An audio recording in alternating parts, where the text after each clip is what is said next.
Venezia.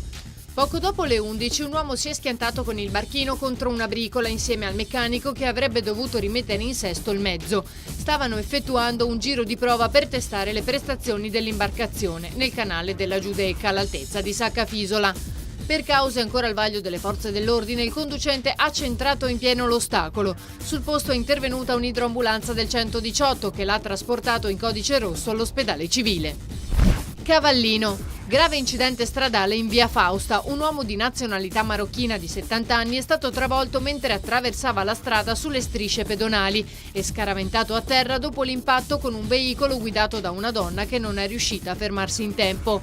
Il pedone è rimasto cosciente durante i primi soccorsi, ma i traumi riportati sarebbero piuttosto gravi. Sul posto è intervenuta un'ambulanza e l'elicottero del 118 per il trasporto all'ospedale dell'Angelo. Il settantenne ha riportato un politrauma all'altezza del torace e alle gambe. Mestre. La polizia è intervenuta in un hotel di via Orlando perché poco prima delle 6 è scattato il dispositivo di allarme collegato al sistema di registrazione degli alloggiati presso le strutture ricettive della provincia. Lì era stato ospitato un veneziano 27enne sul quale pende un provvedimento di cattura emesso dalla Procura della Repubblica per reati in materia di minacce e lesioni personali. È stato dunque arrestato e portato in carcere.